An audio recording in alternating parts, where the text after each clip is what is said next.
My name's Celeste, and I'm 32. I'm sitting at my kitchen table in Chicago, staring at a worn photo of me and my dad, Arthur.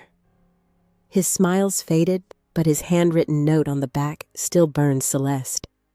You're the heart of this. We co-founded a tech startup, my name etched on the founding license. Now that $300 million company forgot me. HR fired me, called my name worthless, shredded my warning. I'm holding a contract with a 30-day clause, and I'm not bluffing.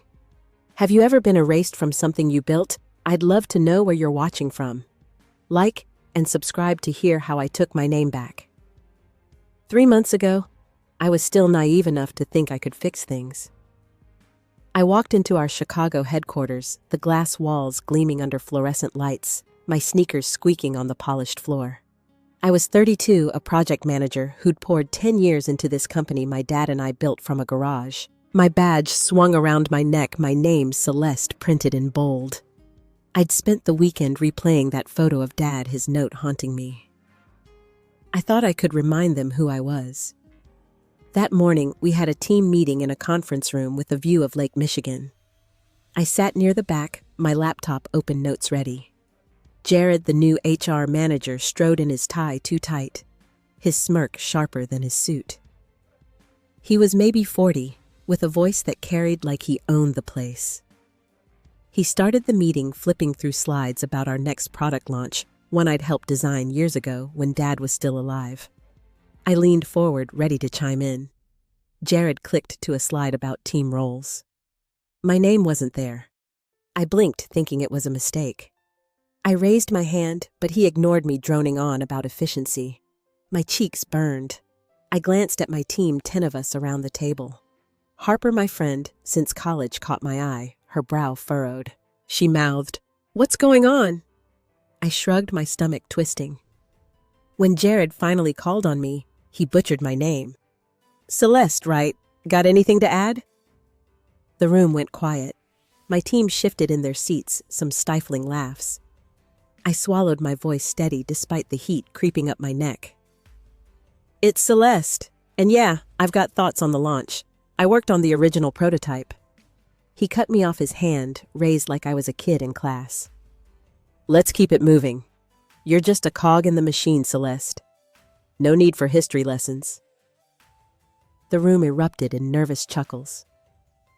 Harper glared at him, but I froze, my hands clenching under the table. A cog, I'd stayed up nights sketching that prototype with Dad, our hands smudged with marker ink. I'd coded half the back end myself. After the meeting, I lingered in the hallway, my heart pounding. Harper grabbed my arm, her voice low. "He's gunning for you, Celeste. I heard him talking to Gregory yesterday. They're pushing out anyone tied to the old days." Her eyes were wide, her curly hair escaping her bun. She'd been with me through Dad's funeral, through every late-night brainstorm. I trusted her, but her words made my chest tighten. "I need to talk to Jared," I said, my voice shakier than I wanted. Harper shook her head. "Go to Gregory. Jared's a snake." But Gregory, our CEO, was always in meetings, his office a fortress of glass and steel. I'd known him since I was 22, when he was just Dad's friend, not the polished executive he'd become. I wasn't sure he'd listen. I found Jared in his office, a corner suite with a view I used to dream about. He was typing, barely looking up as I knocked. "Celeste, right?" he said, his tone dripping with boredom. I squared my shoulders, clutching my badge like a shield. "I need to talk about the meeting. My name's on the founding license. I'm not just a cog." He leaned back, his chair creaking, a slow grin spreading across his face. "The license. That's ancient history. You're replaceable, sweetheart. Focus on your job or you won't have one." My breath caught. Sweetheart? I wanted to scream, to tell him I'd been here before he even knew this company existed. But my throat closed up, and all I could do was nod and walk out, my hands trembling.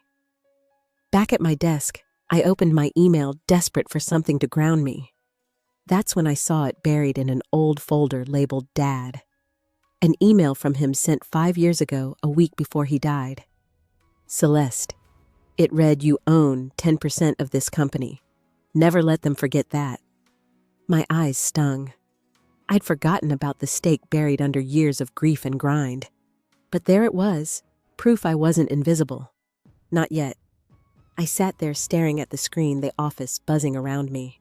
Harper's warning echoed in my head, but so did Dad's words. I wasn't sure who to trust, or if I had the guts to fight. All I knew was something was breaking inside me, and I didn't know how to stop it. I left my desk that afternoon, my head spinning from Jared's words and that email from Dad. The office felt smaller, the glass walls closing in. I needed air, so I slipped out to the rooftop terrace, a place I used to go with Dad when we'd brainstorm late into the night. The Chicago skyline stretched out all sharp edges and gray haze, but it didn't calm me like it used to. My hands were still shaking, Dad's email looping in my mind. 10%. My stake. My proof. But Jared's smirk kept cutting through his voice, calling me replaceable. I pulled out my phone and reread the email, my thumb hovering over the words. Dad had typed it in a rush, his usual typos sprinkled through like he was racing against time. He'd been sick then, his heart failing, but he never told me how bad it was. I thought we had years left to build this company together. Now, standing on that rooftop, I felt like I was betraying him by letting Jared walk all over me. Harper texted me asking if I was okay. I didn't reply. I wasn't ready to admit how much Jared's dismissal hurt, how it made me question everything I'd done for this place. Instead, I scrolled through old photos, landing on one from the company's first office, a cramped room above a coffee shop. Dad and I were laughing, surrounded by pizza boxes and laptops. Gregory was there too, younger, less polished, his arm around Dad's shoulder. Back then, we were a team. Now Gregory was a stranger in a suit, and I was just another employee. I headed back inside, determined to do something, anything, to reclaim my place. I decided to try Gregory. If anyone could fix this, it was him. His office was on the top floor, all glass and chrome, a far cry from that coffee shop room. His assistant, a new hire named Kiara, sat at the desk outside, her nails clicking on her keyboard. She was maybe 25, sharp and ambitious, with a smile that didn't reach her eyes. "I need to see Gregory," I said, my voice steadier than I felt. Kiara barely looked up.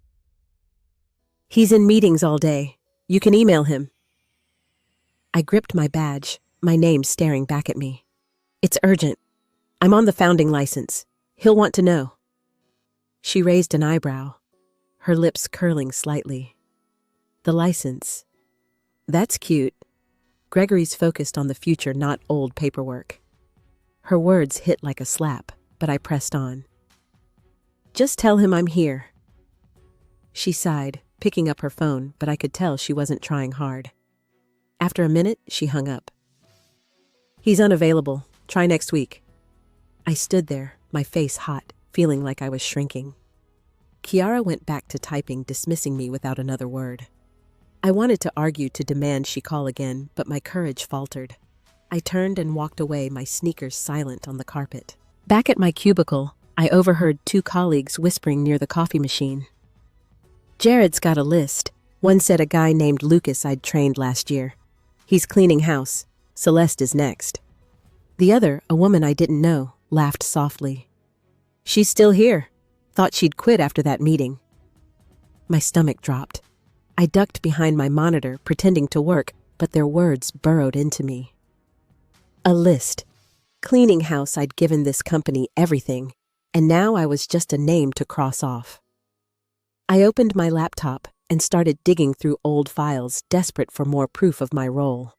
I found a folder labeled "Early Days," full of meeting notes from when Dad and I pitched our first product. My handwriting was all over them, my ideas in every bullet point. I even found a memo I'd written at 23 outlining the company's mission. Dad had called it brilliant, but none of that seemed to matter now. That evening, I stayed late, the office emptying out. I was alone at my desk, the city lights flickering through the windows. I pulled up the company's internal directory, searching for the founding documents. They were locked behind a password I didn't have. My access had been restricted, probably Jared's doing. I leaned back, my chest tight, realizing how far I'd been pushed out. This wasn't just a misunderstanding.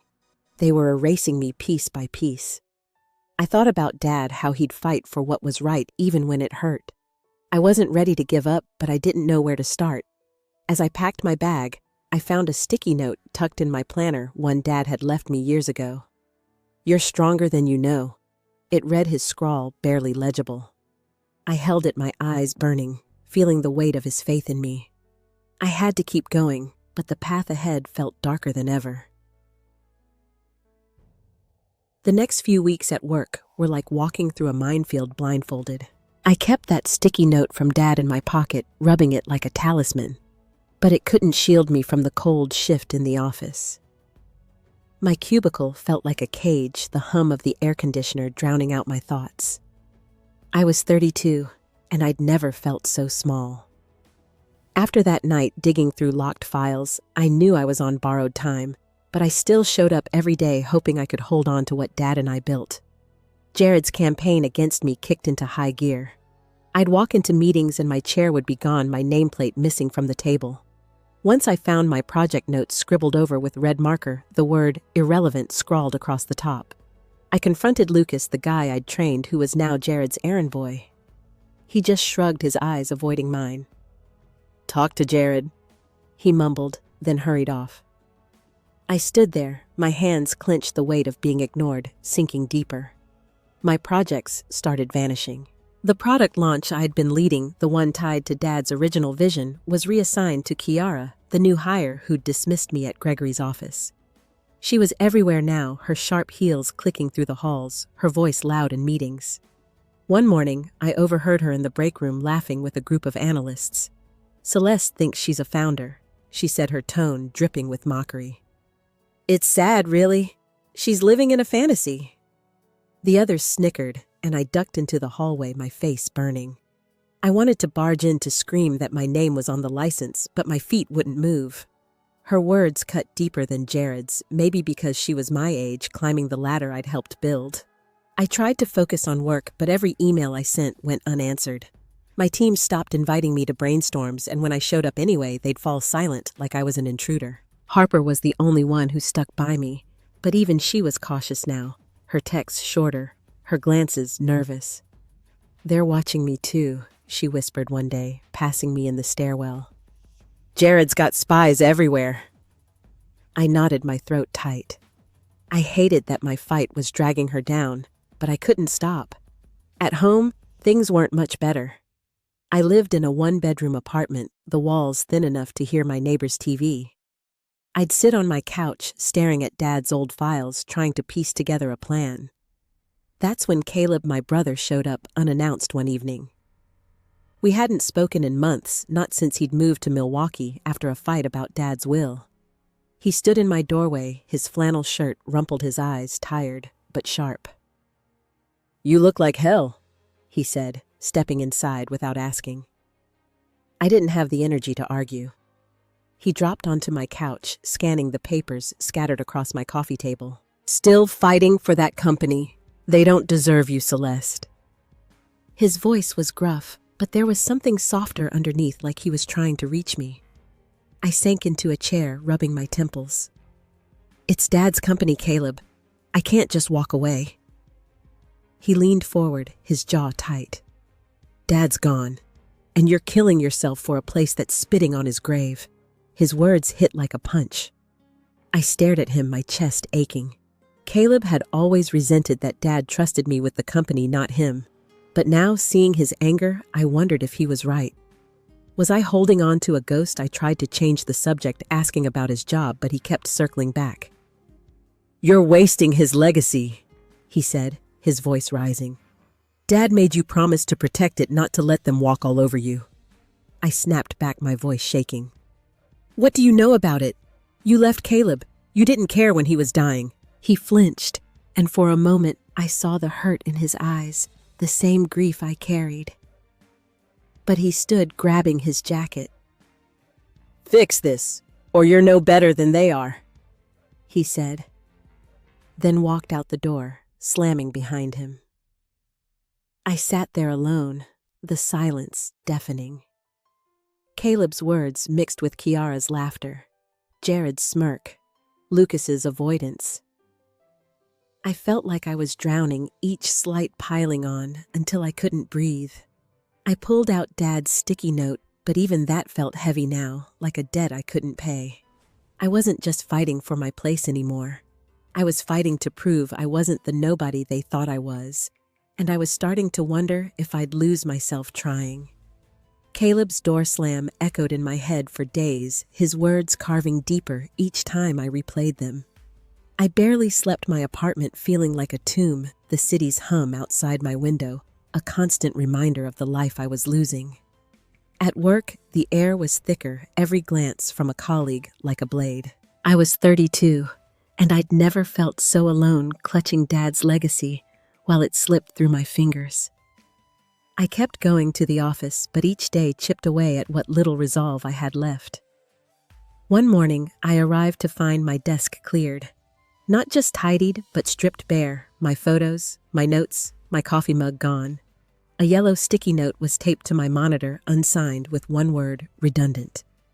My heart pounded, my hands trembling as I looked around. The office was quiet, most of my team not in yet.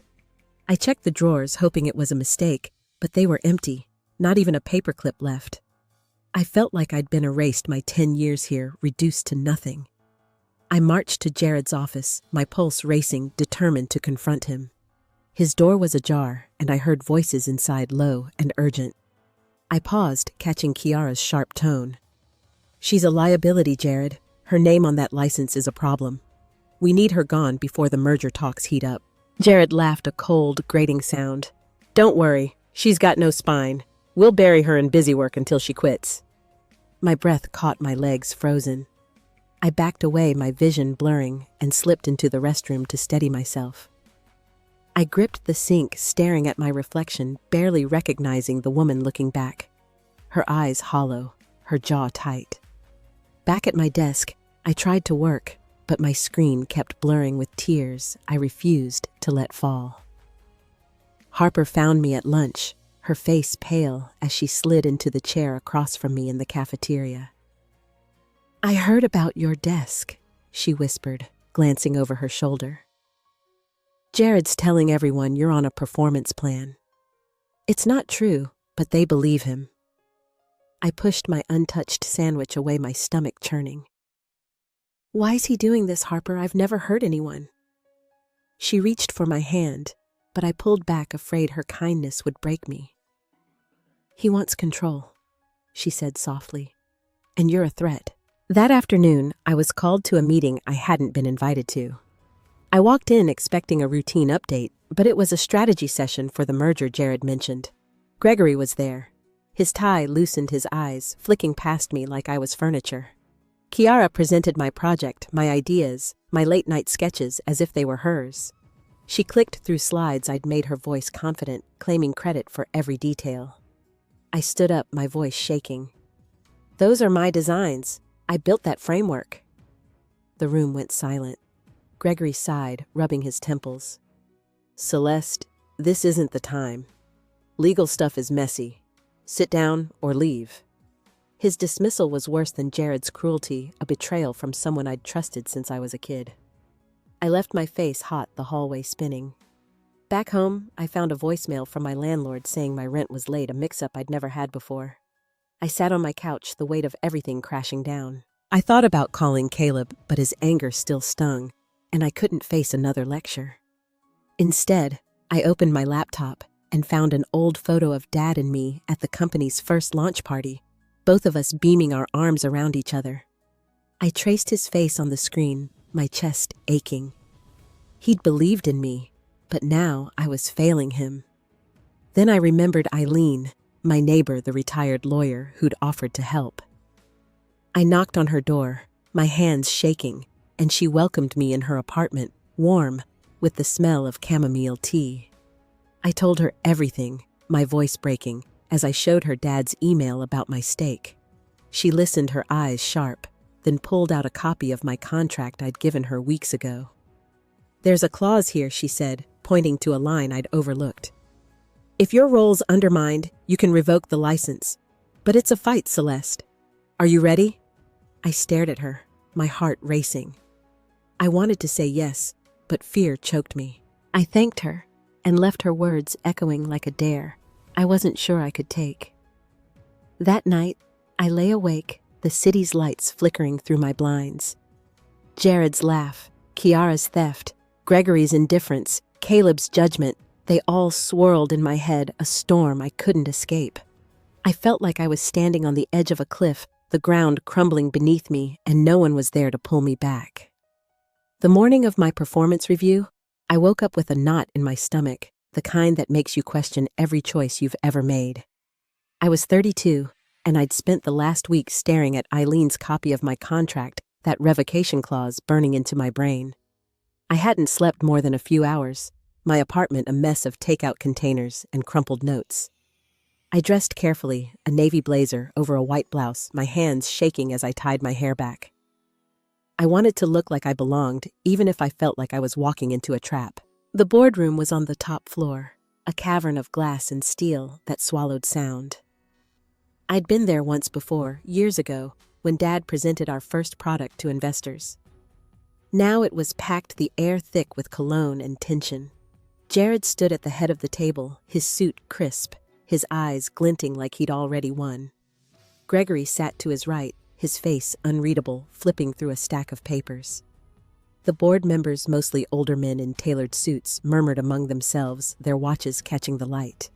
And there was Preston, the investor, who'd bankrolled our last expansion, leaning back in his chair, a smirk playing on his lips.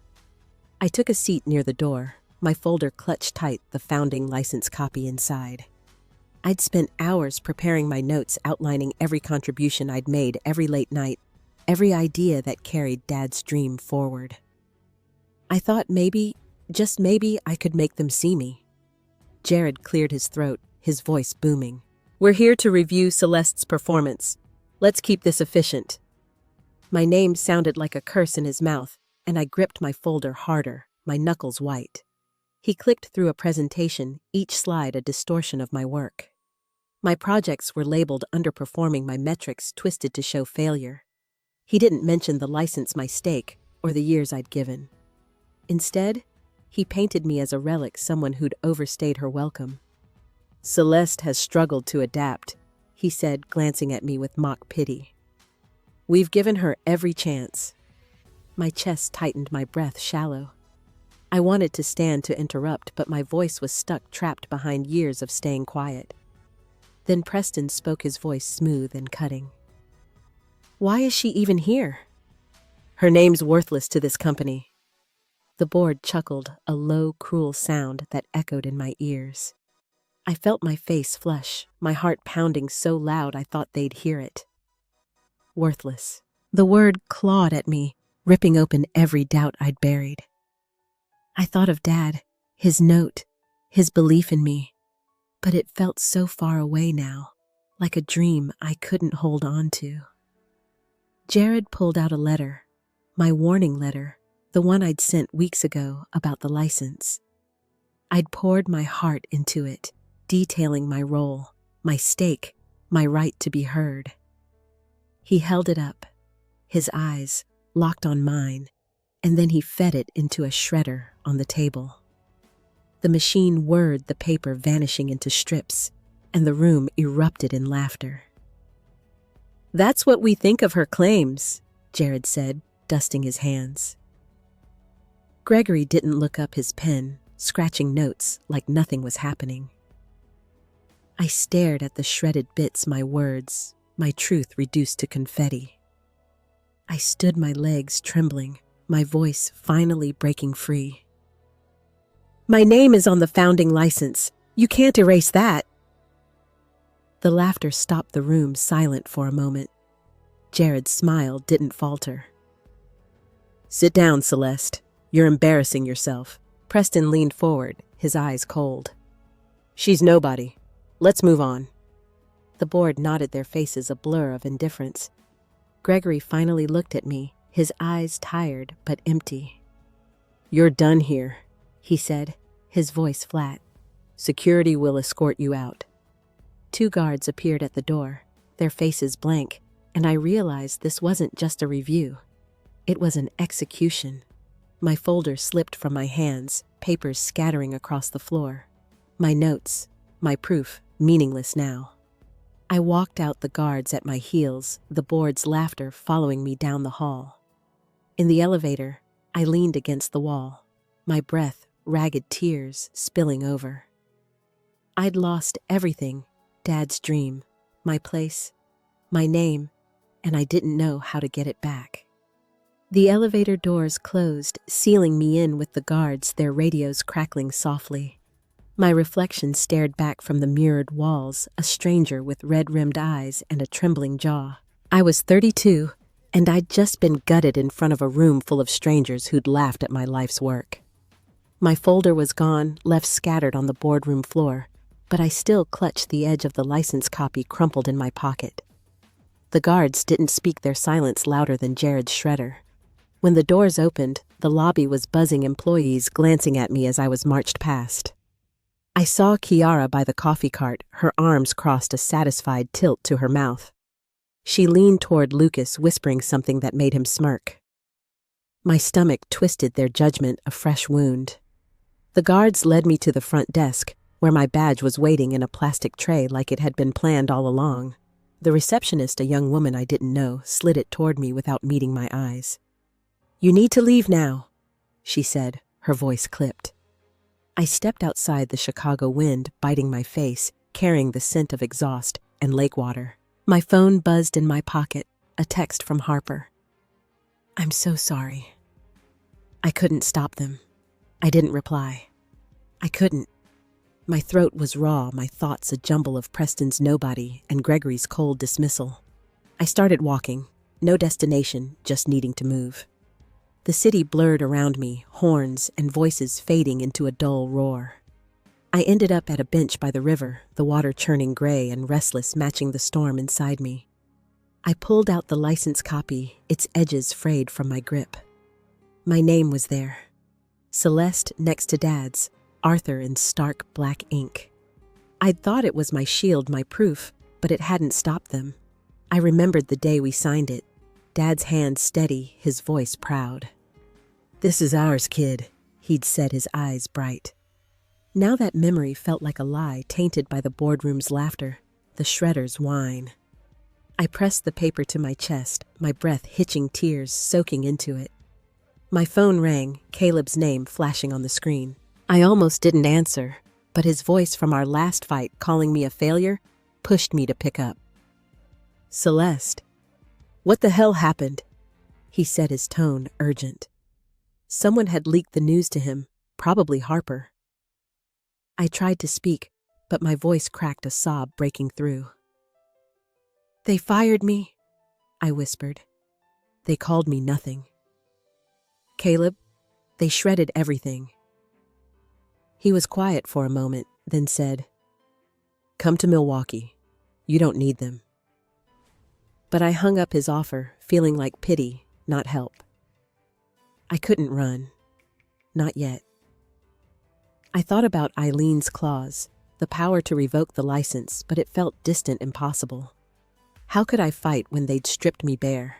I looked at the river, its current relentless, and saw a memory of Dad teaching me to swim in Lake Michigan, his hands steady under me.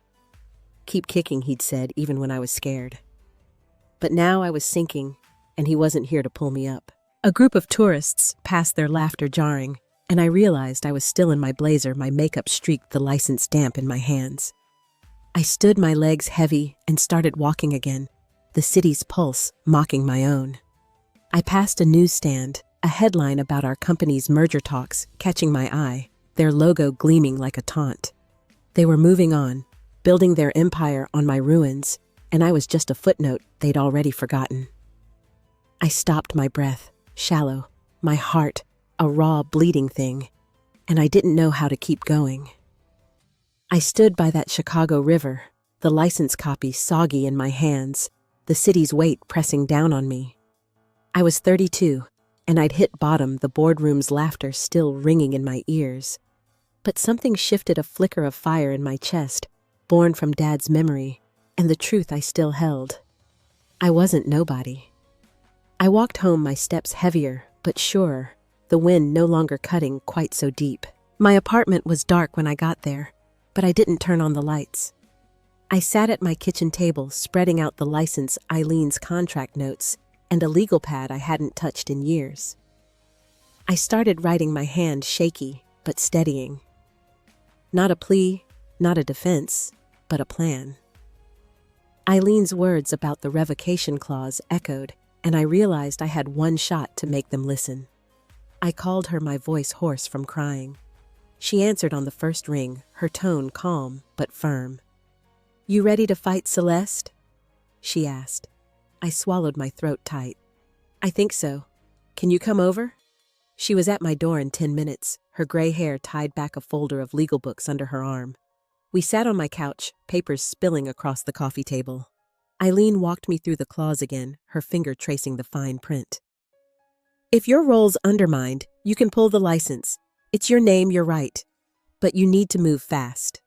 I nodded, my heart racing. I thought of Dad, his steady hands signing that license, trusting me to carry it forward.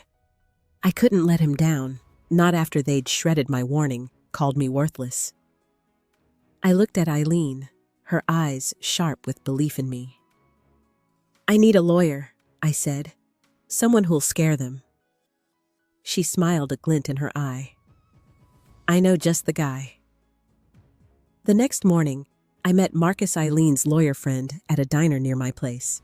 He was in his 50s, wiry, with a quiet intensity that made you lean in. His tie was loose, his notepad already open. I told him everything, my voice steady now, the boardroom's sting fueling me. I showed him the license, Dad's email about my stake, and the emails Harper had slipped me proving Jared and Gregory's plan to erase me. Marcus listened, jotting notes, his brow furrowed. "This is solid," he said, tapping his pen. "That clause gives you leverage. We draft a letter, invoke the revocation, and give them 30 days. They'll fight dirty, but we'll be ready." I felt a rush, not joy, but power, like I was finally gripping the reins. Back home, I turned my apartment into a war room. I pinned a calendar to the wall, marking the 30-day deadline in red. I dug through old company records, pulling every email, every memo I'd written, building a case for my contributions. I found a spreadsheet I'd made at 24, tracking our first product's launch, every number tied to my work. It wasn't just nostalgia, it was evidence, and I was done letting them bury it. Harper called that evening, her voice low, nervous. "Jared's spreading lies about you, saying you stormed out and threatened the board. They're watching me too." I gripped the phone, my jaw tight. "I'm fighting back, Harper. I'm invoking the clause." She went quiet, then whispered, "Be careful. They don't think you'll do it." I smiled, a small, fierce thing. "They're wrong." I hung up, my resolve hardening. I wasn't just fighting for me anymore. I was fighting for her, for Dad, for every piece of us they'd tried to erase. By midnight, I was still at my table drafting the letter with Marcus's template. Every word felt like a brick building, something they couldn't ignore. I wrote about my stake, my contributions, the clause, and the consequences if they didn't act. My hand cramped, but I kept going, the city's hum outside my window, a steady pulse. I thought of Dad's voice telling me to keep kicking, and for the first time in weeks, I felt like I could. I wasn't whole, not yet, but I was moving, and that was enough for now. The next few days blurred into a rhythm of purpose, my apartment alive with the hum of my printer and the scratch of Marcus's pen. I was 32, and for the first time since the boardroom, I felt my feet on solid ground. The letter was nearly done, a blade of truth sharpened by every slight I'd endured. I sat across from Marcus at my kitchen table, his laptop open, his fingers flying as he refined the wording. "This has to hit hard," he said, his voice low, steady. "They need to feel the weight of what they've done." I nodded, my jaw tight, picturing Jared's smirk when he read it. I added a section to the letter myself, A paragraph about Dad's vision, how he'd built this company on trust, not greed. It wasn't just legal leverage, it was personal, a reminder of the soul they'd stripped away. Marcus raised an eyebrow, reading it over. That's bold, Celeste. It's not just a threat, it's a reckoning. I leaned back, my coffee cold in my hands. Good. They forgot who I am. This'll remind them. He smiled, a rare crack in his serious demeanor, and I felt a spark of pride, small but real. I visited Harper at her apartment that weekend, a cramped walk-up in Wicker Park. She opened the door, her eyes tired, her curls pulled into a messy bun. The company had demoted her, a warning shot for being too close to me. We sat on her couch, a half-empty wine bottle between us, and I told her about the letter, the clause, the 30-day clock. "You're really doing this?" she asked, her voice soft but hopeful. I nodded, my hands steady for once. "I have to, Harper. For me, for Dad, for you." She hugged me, her grip fierce, and I realized I wasn't just fighting for my name. I was carrying her faith too. Back home, I kept building my case, pulling late nights with Eileen's legal books spread across my floor. I found a clause in the company's bylaws buried in fine print, requiring founder approval for mergers over $100 million. My name was still on that list, a detail they'd overlooked. I called Marcus, my voice sharp with excitement. "This changes everything," he said, his tone electric. "If you revoke the license, the merger's dead in the water." I paced my living room, the city's lights flickering outside, my heart pounding with possibility. It wasn't just about my stake anymore. It was about stopping their empire in its tracks. Jared's response came the next day, an email that landed in my inbox like a slap. "You're bluffing, Celeste," he wrote. "No one cares about your little clause. Save yourself the embarrassment and move on." I read it twice, my blood boiling, but instead of crumbling, I printed it out and pinned it to my calendar, right under the red-marked deadline. His arrogance was fuel-proof. They underestimated me. I showed it to Marcus, who shook his head, a wry smile on his face. "He's digging his own grave. Keep going." I started tracking the company's public moves, their press releases about the merger, their stock price ticking up. Every article felt like a personal insult, their glossy lies erasing my work. I clipped one from a business journal, a photo of Gregory shaking hands with Preston, their smiles wide. I taped it to my fridge, a daily reminder of what I was up against. But instead of breaking me, it sharpened my focus. I wasn't the girl who'd frozen in the boardroom anymore. I was learning to fight like Dad, quiet but relentless. One evening, I took a break and walked to a corner store for coffee, the Chicago air cool against my skin. The clerk, an older woman named Ruth, recognized me from my late-night runs. "You look different," she said, ringing me up. "Stronger." I smiled, surprised, and realized she was right. I wasn't whole, but I was rebuilding piece by piece. Back home, I finalized the letter, my words precise, unyielding. I signed it with my full name, Celeste, the same way Dad had on the license, a claim I wouldn't let them take. I sealed the envelope, my hands steady, and set it on my table, ready to mail in the morning. The apartment was quiet, the city's hum, a distant pulse. I stood by my window, looking out at the skyline, the towers gleaming like they could crush me. But I didn't flinch. I thought of Dad's voice, his belief in me, and I felt it in my bones, a strength I'd forgotten I had. I turned back to the envelope, my eyes locked on my name, and I knew I was ready to make them listen. The morning of day 31, I woke to a quiet so heavy it felt like the world was holding its breath. I was 32, and my apartment, once a battlefield of papers and plans, was now eerily still, the envelope gone, mailed to the board with Marcus's signature. I stood at my kitchen counter, sipping coffee that tasted like ash, waiting for something to happen. The red-marked calendar stared back, the deadline crossed out in black ink. I'd done it. I'd invoked the clause. But the silence was louder than I'd expected. My phone stayed dark, no calls, No emails, just the hum of the fridge filling the void. I checked the news, half expecting nothing, but there it was, a small headline on a business site: Tech giant faces license dispute, merger at risk. My name wasn't mentioned, but Marcus's press release was a single paragraph that sent ripples. I read it twice, my pulse quickening.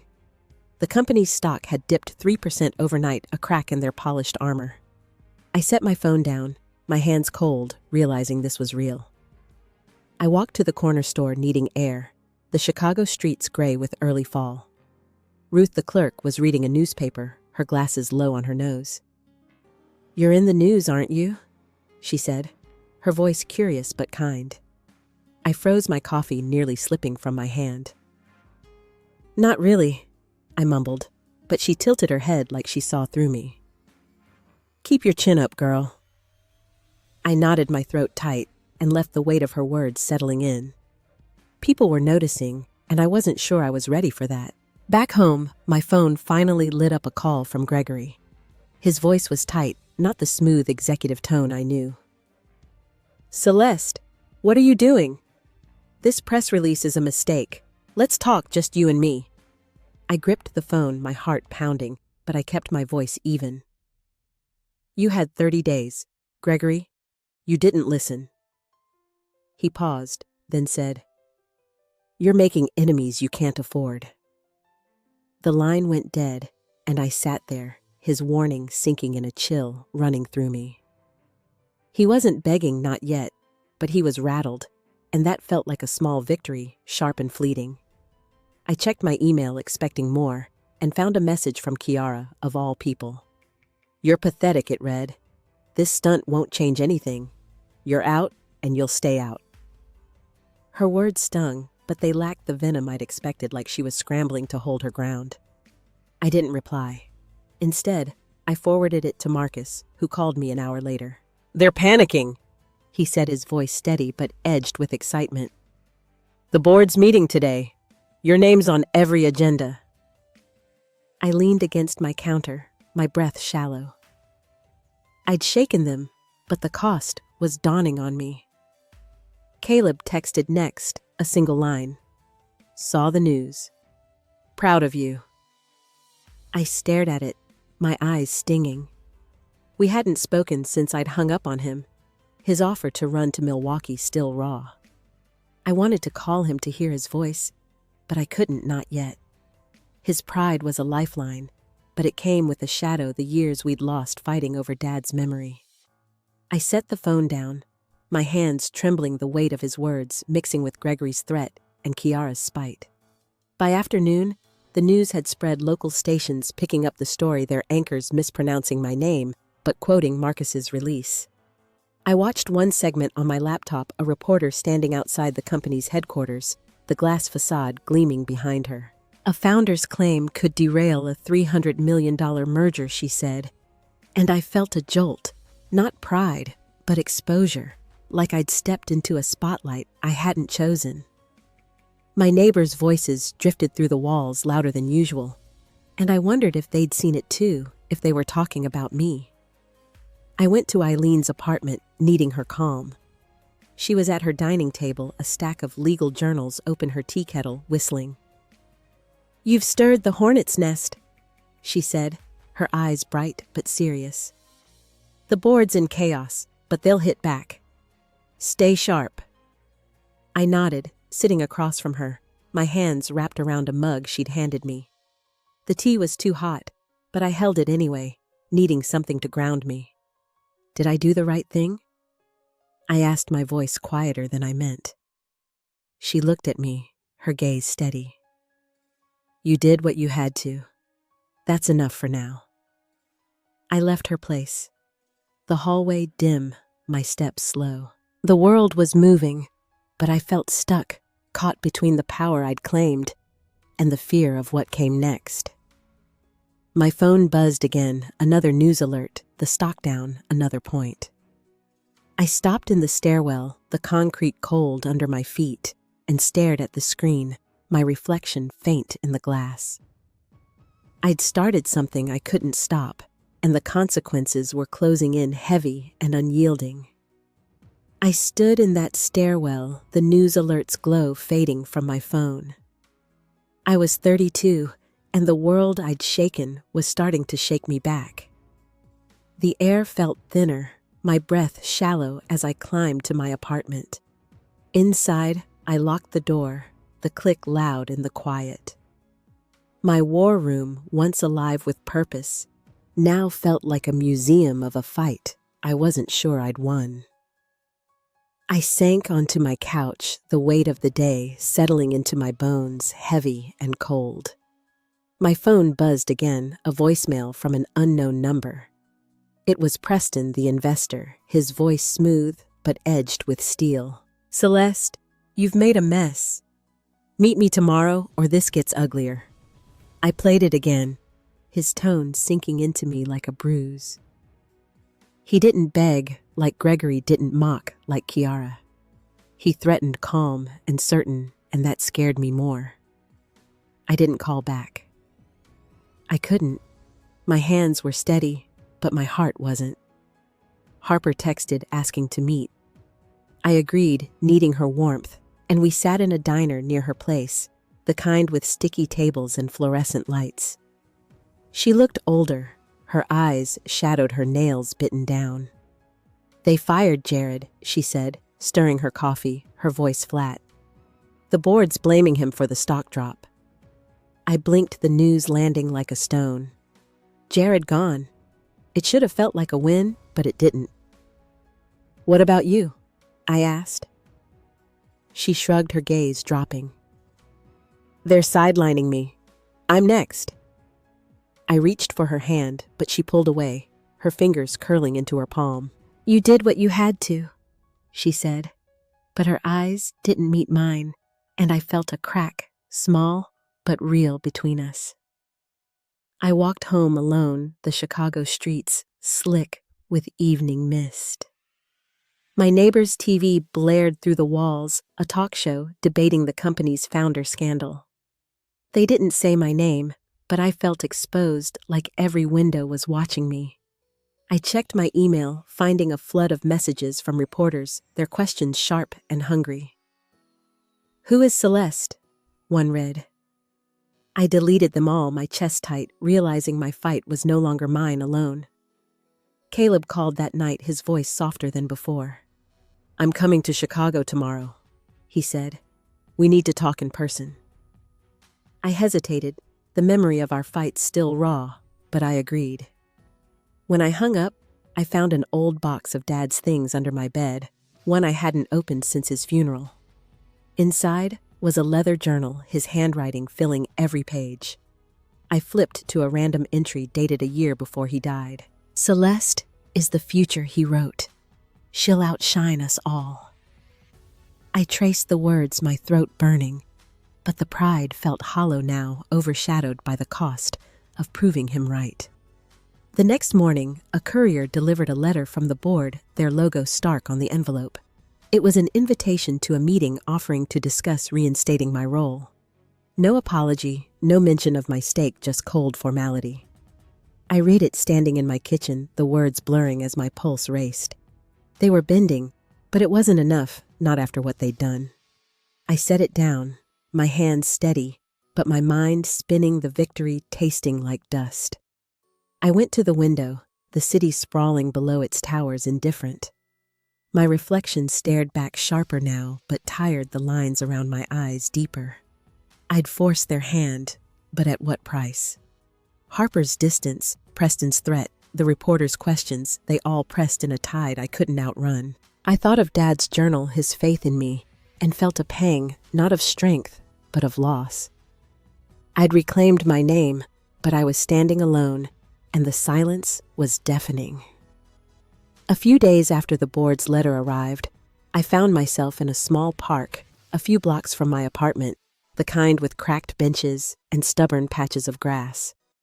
I was 32, and the Chicago autumn was settling in the air, crisp, the leaves brittle under my boots. I'd been carrying the board's offer in my pocket, its weight more than just paper, a choice I wasn't ready to make. I sat on a bench, the wood cold, and watched a pair of kids chase each other near a rusted swing set, their laughter sharp against the quiet. I'd been running on fumes the fight with the company, a fire that had both warmed and burned me. But here in this forgotten corner of the city, I felt a stillness I hadn't known in months. I pulled out a small notebook, one I'd started keeping to jot down thoughts when the noise in my head got too loud. I wrote about the park, the kids, the way the light hit the trees, simple things that felt like anchors. I wasn't sure who I was writing for, maybe Dad, maybe myself, but it helped.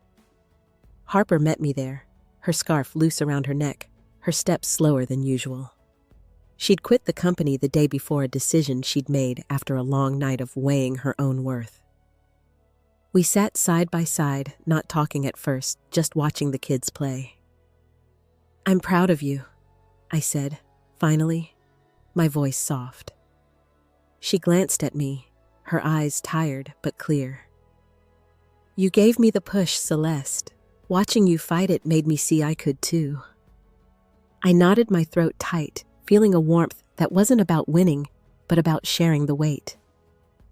We talked about her plans, a small consulting gig she was starting, something to build on her own terms. I told her about the board's offer, the board seat, the reinstatement, how it felt like a trap dressed as a prize. "What do you want?" she asked, her voice steady, like she already knew the answer. I looked at the swings, the empty chains swaying in the breeze. "I want to be free." I said the words, surprising me, raw and true. She squeezed my hand, and for a moment, I felt lighter, like I'd let go of something I hadn't named. I thought about Dad, not the company or the license, but the man who'd taught me to ride a bike in a parking lot, his laugh loud when I wobbled. I'd been so focused on his legacy, I'd forgotten his life, the way he'd find joy in small things, like a good diner breakfast or a clear night sky. I wrote that down too, my pen moving faster, capturing memories I hadn't touched in years. It wasn't about erasing the pain, but making room for something else, something softer. Lila, the junior accountant who'd leaked the financial records, texted me asking to join us. I hesitated, then agreed. She arrived, her coat too big for her frame, her eyes nervous but bright. She sat on the grass, picking at a blade, and told us she'd been promoted after Jared's firing, a small win she hadn't expected. "I did it because of you," she said, looking at me. "You stood up, and it made me think I could." I swallowed my chest tight, not with pride, but with a quiet awe at how my fight had rippled, touching lives I hadn't meant to reach. We stayed until the sun dipped low, the park emptying out, the kids gone. Harper and Lila talked about their dreams, their voices weaving a future I wanted to be part of. I listened, my notebook open, my pen still. I wrote one last line. "I'm not done, but I'm not afraid anymore." I closed the book, my fingers brushing the cover, and felt my breath slow, steady, like the world was giving me permission to rest just for a moment. The park's dusk settled around us, the sky a soft bruise of purple and gold. I was 32, sitting with Harper and Lila, their voices fading into the evening's hum. My notebook rested in my lap, its pages full of thoughts I'd never spoken aloud. I stood brushing grass from my jeans and suggested we walk. The three of us moved slowly, our steps quiet on the path, the city's pulse distant like a song I no longer needed to hear. We passed a street vendor selling flowers, wilted but still bright, and I bought a single daisy, its petals fragile in my hand. I didn't know why, but it felt right, something small to carry. Harper noticed, her smile soft, but she didn't ask. Lila hummed a tune, her voice shaky but free. And I realized we were all finding our way, not whole, but mending. I tucked the daisy into my pocket next to the board's letter, its weight no longer heavy. I led them to a quiet street near my apartment where a mural covered an old brick wall. Its colors faded but bold, a scene of hands planting seeds in a field. I'd passed it 100 times, never stopping.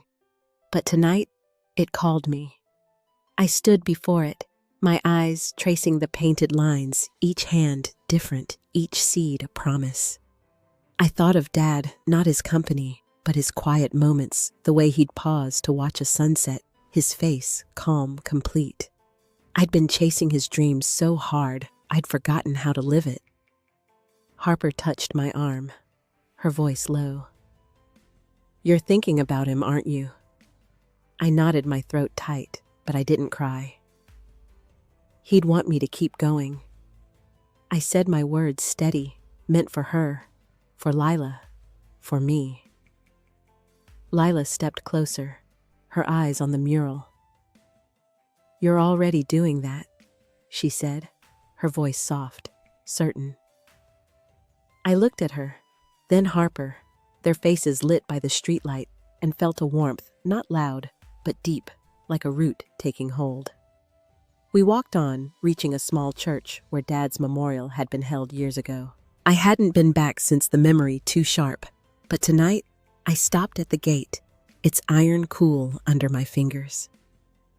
The yard was empty, the grass uneven, a single lantern glowing near the steps. I didn't go in, didn't need to. I stood there, the daisy in my pocket, and pictured Dad's smile, not his fight, not his work, but his peace. I whispered, "I'm okay," so quiet, only I could hear, and meant it not as a triumph, but as a truth. Harper and Lila waited, giving me space. Their presence, a quiet strength. I turned to them, my breath slow, my heart lighter than it had been in months. "Let's get coffee," I said, my voice easy, like I'd found a piece of myself I'd lost. We headed to a diner, its neon sign buzzing, and I felt the world shift, not with a bang, but with a sigh, gentle and sure. I wasn't healed, not fully, but I was here walking forward, and that was enough. I sat in the diner's booth, the daisy now on the table, its petals catching the light. My notebook stayed closed, its work done for now. I looked out the window, the city's glow soft, almost kind, and let myself rest, my thoughts quiet, my heart open. The fight wasn't over, but I wasn't running anymore. I was ready not for the end, but for whatever came next, steady, in a way I hadn't been before. A month after that evening in the diner, I moved into a new office, a tiny space above a bookstore in Chicago's Logan Square. I was 32, and the walls were bare except for a single shelf where I kept a small plant, its leaves curling toward the window. I'd signed the board settlement, taking my stake and a board seat, but I didn't stay long. I left the company not with a fight, but with a quiet step, choosing to build something new. My consulting firm was small, just me and a laptop helping startups find their footing. It wasn't grand, but it was mine. Each morning, I walked to the office, the city waking up around me, the air sharp with coffee and exhaust. I'd stop at a bakery, buy a croissant, and eat it at my desk, crumbs dusting my keyboard. It was a ritual, simple grounding, a way to mark the days as my own. I'd spend hours with clients, young founders with big dreams and shaky plans, their voices eager, raw. Listening to them, I saw pieces of Dad, his spark, his belief in starting small and growing true. I didn't talk about my past, but I poured it into every piece of advice, every late-night email. My apartment felt different now, less like a bunker, more like a home. I'd bought a second-hand armchair, its fabric worn but soft, and I'd sit there evenings reading novels I'd ignored for years. The stories pulled me in worlds where people stumbled, fell, and kept going, their flaws as real as mine. I started cooking again, simple things like pasta with herbs from a pot on my windowsill. The act of chopping, stirring, tasting it was a rhythm I'd forgotten, a way to care for myself without needing to prove anything. Caleb visited one weekend, his truck parked crooked outside my building. We didn't talk about the company or our fights, just sat on my floor with takeout, laughing about old family trips, the time Dad got us lost in Wisconsin. He was softer now, his edges smoothed, and when he hugged me goodbye, it lingered like he was making up for lost years. I didn't need his approval anymore, but having him back was a quiet gift, one I held close. I saw Harper often, her consulting gig growing her confidence sharper. We'd meet for coffee, splitting pastries and trading stories about clients. She'd tease me about my plant, calling it my office kid, and I'd laugh the sound easier now. Lila dropped by once, her new role at the company suiting her, her voice steadier. She brought a sketchbook drawings of the city she'd started making and showed me one of the park where we'd sat. It was rough, but honest, and I saw myself in its lines, not perfect, but present. I kept a small box on my desk where I stored things that mattered, a pebble from that park, a bakery receipt, a note from a client thanking me. It wasn't about the fight anymore, but about the life I was building piece by piece. I'd catch myself in the bookstore's window downstairs, my reflection clearer, my eyes less shadowed. I wasn't the woman who'd stood by the river broken, nor the one who'd signed the license with Dad hopeful. I was someone new stitched together from both, and I was learning to like her. One evening, I locked the office and walked home, the streets alive with early fall kids biking past, their voices bright. I passed a mural, not the one I'd seen with Harper, but another, its colors fresh, a woman's face painted with quiet strength. I stopped, my breath catching, not because it looked like me, but because it felt like me, steady, unyielding, yet soft. I stood there, the city moving around me, and let out a slow breath, feeling the past settle, not gone, but resting, ready for what came next. One crisp morning, I opened my office window, letting the October air sweep in cool and clean. I was 32, and my desk was cluttered with client files, a half-finished coffee, and a new sketch Lila had given me, a pencil drawing of a bridge over the Chicago River. I traced its lines, thinking not of the river where I'd stood broken, but of the bridges I'd built since, to Harper, to Caleb, to myself. My consulting firm was growing, not fast, but steady, each new client a step towards something I could call my own. I'd started a mentorship program, meeting weekly with young women in tech, their eyes wide with ambition and doubt. We'd sit in a borrowed community center, its chairs mismatched the room, smelling of old wood and hope. I shared my story, not the headlines or the fight, but the quiet parts, the nights I doubted my worth, the mornings I chose to keep going. They listened, some nodding, others scribbling notes, and I saw Dad in their hunger, his belief that a single idea could change everything. I didn't have all the answers, but I gave them what I'd learned, and that was enough. Weekends I'd visit a community garden near my apartment, a patchy lot where neighbors grew tomatoes and marigolds. I'd volunteered there, my hands in the dirt planting seeds I wouldn't see bloom for months. The work was slow, deliberate, each root a reminder that growth takes time, not force. An older woman named Clara, who ran the garden, taught me to prune with care, her hands steady despite their wrinkles. "You don't cut to hurt," she said, once her voice soft. "You cut to let it thrive." I carried that with me, a truth that went beyond plants, into the choices I made, the parts of my past I let go. Marcus stopped by one afternoon, his tie swapped for a sweater, his notepad traded for a coffee. He'd taken on pro bono cases, inspired, he said, by my stand. We talked over pastries, not about the company, but about life, his kids, my garden. He laughed when I showed him a photo of my marigolds, their petals bright against the soil. "You're building something real," he said, his eyes warm. I nodded, my chest full, not with pride, but with gratitude for him, for the people who'd walked with me through the dark. I thought often about forgiveness, not the loud kind, but the quiet sort, where you let go of the weight, not for them, but for you.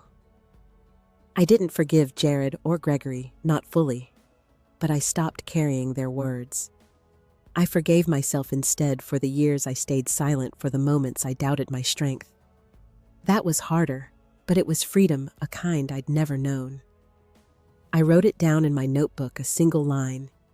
"You are enough, just as you are." I read it daily, not as a mantra, but as a fact, solid as the ground beneath me. The lesson I carry now isn't about winning or losing, but about claiming your place, not with noise, but with truth. It's about knowing your worth doesn't live in someone else's eyes, but in the choices you make when no one's watching, the seeds you plant, the hands you hold. I learned that pain carves deep, but so does courage, and the life you build from both is yours, no matter who tries to take it. What's a moment you claimed your worth, even if it was just for you? I'd love to hear it in the comments to know what keeps you going. If this story touched you, please like and subscribe and share it with someone who might need it. Thank you for listening, for being here. Here's to finding our light one step at a time.